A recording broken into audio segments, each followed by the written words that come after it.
As bancadas estão discutindo, né, se isso seria ou não bom, positivo, não positivo. O importante é que, pelo que se vê, toda essa discussão está acontecendo de uma forma muito pacífica e como exige a democracia, dentro de um debate saudável. É um debate importante, essencial. Afinal de contas, tem quem defenda, como aí nós mostramos na reportagem, os dois lados. Isso é importante. Há quem considera a vaquejada uma atividade nociva aos animais, prejudicial ao homem, e dificilmente serão convencidos, né, de mudar de opinião. Por outro lado, já foi manifestação até nacional, os adeptos da vaquejada pleiteando mudança dessa decisão do Supremo, Joelson, e uma regulamentação da atividade que tem um aspecto cultural, mas, sobretudo, também o aspecto econômico, né? Então, tem que ter aí um meio termo, uma discussão. Nós estamos recebendo aqui a senadora Regina Souza, do Partido dos Trabalhadores, e queria começar a aproveitar sua presença aqui e começar falando sobre este assunto, por que não? No Senado, discutiu recentemente, senadora, esse assunto, transformou em patrimônio cultural, e agora parece que os debates vão se desenrolar a partir daí. Boa tarde, seja bem-vinda aqui ao Jornal do Piauí. O que a senhora acha que falta para solucionar essa questão, esse impasse? Essa questão veio à tona muito, assim, de repente. Ninguém estava tocando esse assunto. Até uma resolução do Supremo de proibir, né? De anular uma lei do Ceará, que acho que é o único estado que tem uma lei. Né? Então, se movimentou todo mundo lá, senadores e deputados e todo mundo, e criaram um projeto que não autoriza a vaquejada. Uma coisa é dizer que é uma expressão cultural, está transformando numa expressão cultural do Nordeste. Mas isso não permite a vaquejada, porque mas é um passo. Se o Supremo proibiu, continua proibido. Né? Agora, os senadores que formularam esse projeto, eles também estão formulando, ou vão formular, né, já estão formando grupo para disciplinar, né, a vaquejada, porque precisa ter a regulamentação. A gente tem que se considerar, realmente, tem a questão empresarial, muita gente ganha muito dinheiro em cima disso, e tem a questão trabalhista também, muita gente trabalha, faz seus bicos nessas eventos de vaquejada. Então, o que tem que acontecer realmente é um amplo debate. Eu, particularmente, não gosto de vaquejada, não vou vaquejada, não patrocino, é uma coisa minha, pessoal, mas reconheço esses problemas todos, que não adianta estar nessa euforia de fazer já. Então, aquele projeto que foi aprovado foi mais assim como uma panaceia, mas ele não vale para dizer que está permitida a vaquejada, não. Ele reconheceu a vaquejada como uma expressão cultural nordestina. Senadora, debates importantes também acontecem em torno da PEC 241, que deixou de ser PEC depois da aprovação da Câmara dos Deputados, mas está lá no Senado para ser discutido. Não, ela recebeu o número 55, agora então ela é PEC 55. PEC 55, ela mudou de nome agora para discutir. Quando chega no Senado, é a ordem que está no Senado. Então passa a ser a PEC 55. Esses debates, a senhora acredita na possibilidade de uma reversão ou de transformar essa PEC, que tem sido considerada PEC dos gastos, uma coisa mais flexível? Olha, a gente ficar muito claro, ninguém é contra conter despesa. Se está em crise, tem que conter despesa. Agora, há os instrumentos de contenção de despesa no próprio orçamento. O orçamento está lá, o contingenciamento. A Dilma, em 2015, contingenciou 30% do orçamento. Ela não permitiu que se usasse, não tinha dinheiro. Então, é um instrumento legal de contenção de despesa, é o contingenciamento, que qualquer governo dispõe dele. Contingencia cargo, contingencia orçamento para ninguém gastar e ninguém nomear. Até quando sentir que está folgado e voltar a fazer. Então, agora, qual é o erro? Qual é a grande questão? Constitucionalizar por 20 anos. Isso não existe em nenhum país do mundo. Né? 20 anos constitucionalizado que não pode gastar mais que a inflação. E se tiver dinheiro? Vai dizer, não posso, mesmo eu tenho dinheiro, mas eu não posso fazer porque a Constituição não permite. E vai sobrar dinheiro para gastar à vontade, porque só são as despesas primárias que estão enquadradas nessa história. O debate é enviesado. A gente está fazendo muito debate no pagamento Senado. De juro, por exemplo, pode? Pode. É exatamente isso que a gente questiona. Por que não bota um teto também para o pagamento de juro? E eu não estou falando só do governo Temer, não. Nenhum governo teve coragem de colocar essa questão do juro na mesa. Então, é o que a gente diz, não tem nada para andar de cima. Aí, e qual é a solução?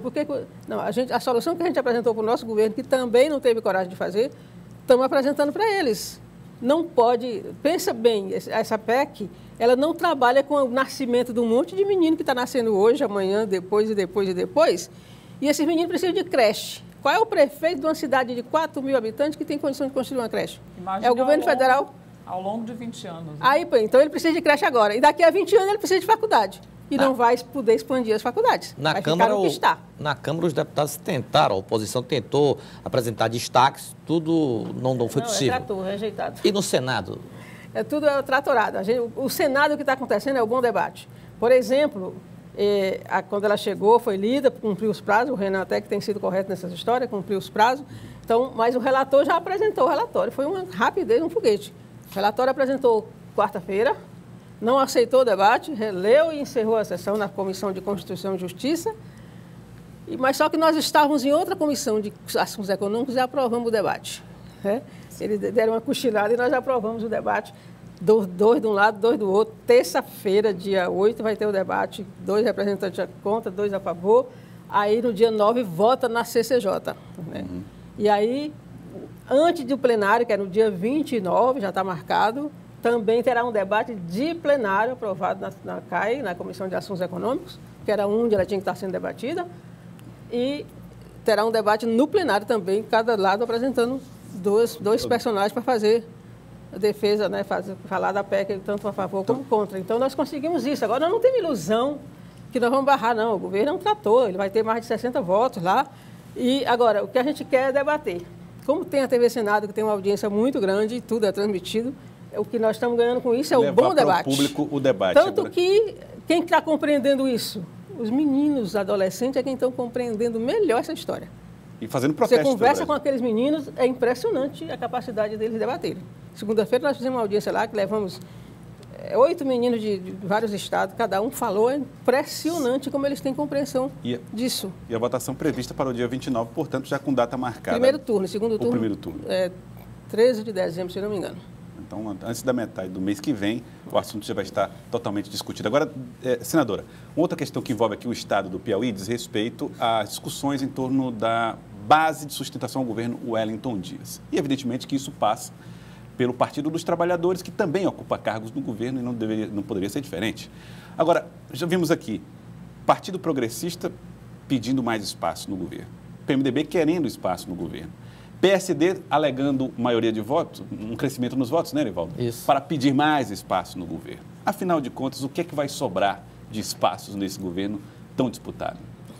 Eu nem gosto mais de falar desse assunto, porque tudo que eu digo polemiza.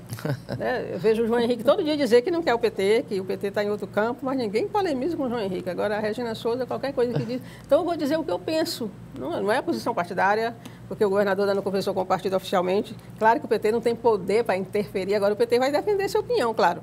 Mas ele não tem poder para interferir, para impedir o governador, porque a gente sabe que o governo não é um governo do PT, é um governo de coalizão. O governador tem que construir a governabilidade dele.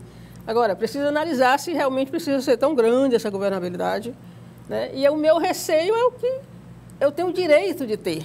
Primeiro, o PMDB está dizendo que não é o partido. Significa que vem uma parte e outra não. E isso esse filme nós já vimos, com a Dilma. Né? E é o meu receio que quando chegar 2018, lá em junho de 2018, na hora de formar a chapa, ele caiu fora. A senhora teme um abandono? Sim, tem um. Eu sempre gosto dessa frase, gato escaldado tem medo de água fria. Então, se já aconteceu a nível nacional, por que não pode acontecer a nível estadual? A senhora acha que essa ligação é possível, por exemplo, levar em conta o cenário nacional, por exemplo, para recusar uma participação maior do PP, visto que eles votaram a favor do impeachment, o PMDB, que tem um presidente que se beneficiou desse impeachment. O PSD também. O PSD, a mesma coisa. Você acha que Olha, primeiro assim, eu não sei onde é que vai ter tanto cargo, né? Todo mundo defender o seu espaço, eu não acredito que o governador, num momento de crise, vai criar cargos, né? Então, precisa que o governador vai botar na mesa o que ele tem e discutir com os partidos, inclusive com o PT, né? Como que fica a situação do partido dentro do governo dele. O senhor acha que a governabilidade dá para ser mantida com essa estrutura atual da base aliada? Não sei atual, mas eu acho que podia ampliar com os menores. Por exemplo, falaram que eu falei contra o PCdoB, contra o PTC. Não falei. Esses dois, o PTC não tem o trabalho nacional com a gente, mas o PCdoB é o parceiro fiel, né? Quase é irmão siamês. Então, foi quem enfrentou toda essa batalha com a gente, o PCdoB. Então, não falei, o PCdoB é bem-vindo. Eu acho que dá para construir com os menores, né? Mas isso é a Regina que pensa, mas o governador é quem tem o direito de pensar, é ele que é o governador. Kelly Lopes. Olha, muitos telespectadores aqui mandando abraço aqui para a senhora, dizendo que estão apoiando aí o Partido dos Trabalhadores, outros dizendo que não, e pedem para a senhora fazer uma avaliação desses primeiros meses aí do governo Temer.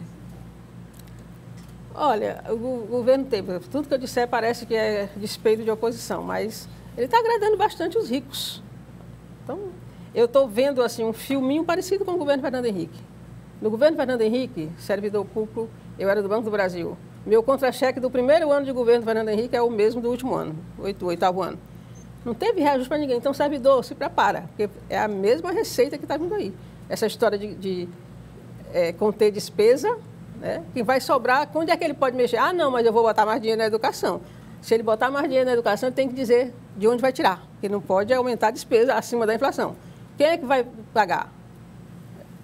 Servidor, Bolsa Família, já disse que o Bolsa Família só vai ficar com os 5% mais pobres.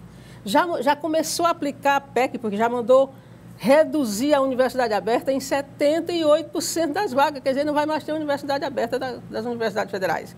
Mandou as universidades federais diminuir a quantidade de vaga nas licenciaturas, quer dizer, não vai formar professores, porque vem aí o professor de notório saber. Qualquer um vai poder dar aula. Então, é isso que eu vejo, eu sou contra tudo isso. Tá certo, senadora. Muito obrigado pela sua participação aqui no Jornal do Piauí. Muito obrigado por ter vindo aqui participar dessa entrevista conosco. Obrigada a vocês.